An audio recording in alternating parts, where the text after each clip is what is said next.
नमस्ते बेटा। जैसा कि आपको भाषा माधुरी का पाठ 20 कोशिश करने वालों की हार नहीं होती, यह कविता पढ़ाई गई थी, जो कि हरिवंश राय बच्चन द्वारा रचित है। इस कविता में बताया गया था कि जो व्यक्ति हमेशा कोशिश करते हैं वो कभी भी अपने जीवन में असफल नहीं होते। वो हमेशा अपने लक्ष्य की ओर आगे बढ़ते रहते हैं। इसमें अलग अलग उदाहरणों के द्वारा हमें अपने लक्ष्य की ओर प्रेरित होने के लिए बताया गया है। इसमें एक नाविक के द्वारा, एक चिट्ठी के द्वारा, एक गोताखोर के द्वारा, हमने एक युद्ध में एक जो सैनिक होता है उसके द्वारा इसमें बताया गया है कि कौन से व्यक्ति को सफलता मिलती है। जब एक छोटी सी चिट्ठी होती है, जब दीवार पर वो दाना लेकर चलती है, बार बार फिसलती है, लेकिन वो बार बार प्रयास करती है और अंततः वो दीवार पर चढ़ जाती है, अर्थात वो अपने जीवन में सफल होती है। ऐसे ही जब कोई गोताखोर होता है, समुद्र में डुबकी लगाता है मोती ढूंढने के लिए, तो बार बार प्रयास करता है, खाली हाथ आता है, फिर डुबकी लगाता है, फिर दुगने प्रयास से वो उत्साह के साथ उसमें डुबकी लगाता है और अंततः वो मोती लेकर ही बाहर निकलता है। उसी प्रकार जब हम बार बार अपने जीवन में असफल हो रहे हैं तो अपने जीवन में सफलता को प्राप्त करने के लिए असफलता के स्वाद को भी चखना अति आवश्यक होता है। क्योंकि जब हम असफल होते हैं तो हम अपनी कमियां देखते हैं कि हमारी जहाँ पर त्रुटियां रही हैं उसमें हम सुधार करें, और उसमें जो सुधार करें और कहाँ पर कमी रह गई है उसमें ताकि और आगे बढ़ें, तभी हम अपने लक्ष्य की ओर आगे बढ़ेंगे। तो आइए हम इसके अभ्यास के प्रश्न उत्तर और शब्दार्थ करते हैं। शब्दार्थ है नौका। नौका का अर्थ होता है नाव। मेहनत, मेहनत परिश्रम करना। सिंधु, सागर, समुद्र। संघर्ष, युद्ध, रण, कोशिश, प्रयास, प्रयत्न। प्रश्न नंबर 1 है, कैसा व्यक्ति कभी हार नहीं सकता।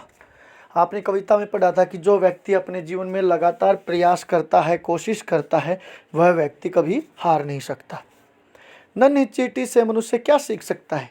नन्ही चींटी से मनुष्य सीखता है कि हमारे मन का विश्वास कभी कम नहीं होना चाहिए और हमें साहस के साथ आगे बढ़ते रहना चाहिए। अर्थात नन्ही चींटी जब अपने आकार से, अपने शरीर के भार से ज़्यादा भार लेकर जब चलती है और दीवार पर चढ़ती है तो वह बार बार गिरती है, लेकिन उठती है फिर चढ़ती है, क्योंकि वह प्रयास करती है।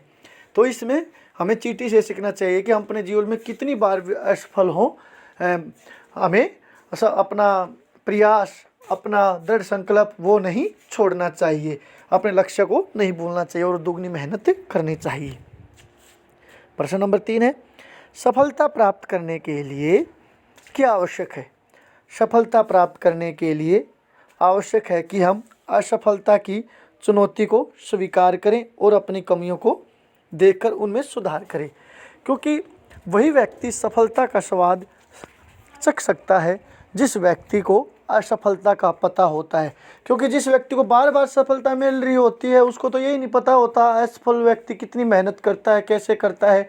जब व्यक्ति अपने जीवन में असफल हो जाता है तभी उसे पता चलता है कि तुझे और कितनी मेहनत करनी है, कहाँ तुम्हारी त्रुटि रह गई है, उसमें ही तभी जाकर वो असफलता का, तभी हम उसमें सुधार कर सकते हैं। तो सफलता प्राप्त करने के लिए आवश्यक है कि हम अपने जीवन में असफलता का स्वाद भी सके, यानी कि असफलता की चुनौतियों को स्वीकार करें और अपनी कमियों को देखकर उसमें सुधार करें। गोताखोर कब सफल होता है।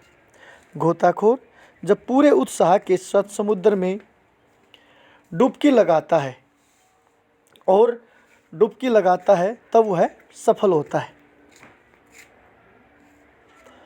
सफल होता है। अर्थात जब गोताखोर अपने समुद्र में डुबकी लगाता है, डुबकी लगाने के बाद ही जब वह खाली हाथ लौट आता है तो वह पूरे उत्साह के साथ, दुगने उत्साह के साथ दोबारा से उसमें डुबकियां लगाता है, फिर अंततः वह मोती प्राप्त कर ही लेता है। इस कविता के कवि का क्या नाम है? कविता का नाम है कोशिश करने वालों की कभी हार नहीं होती, तथा इसके कवि हैं हरिवंश राय बच्चन। हरिवंश राय बच्चन इसके कवि हैं। इस कविता के कवि हैं हरिवंश राय बच्चन, जो हमारे प्रसिद्ध कवि हुए हैं, जिन्होंने अपने जीवन में प्रेरणाओं से भरी बहुत सारी कविताएं लिखी हैं। तो आशा करता हूँ आप सबको यह कविता के प्रश्न उत्तर और इसका भावार्थ समझ में आया होगा। धन्यवाद। आप सबका दिन शुभ हो।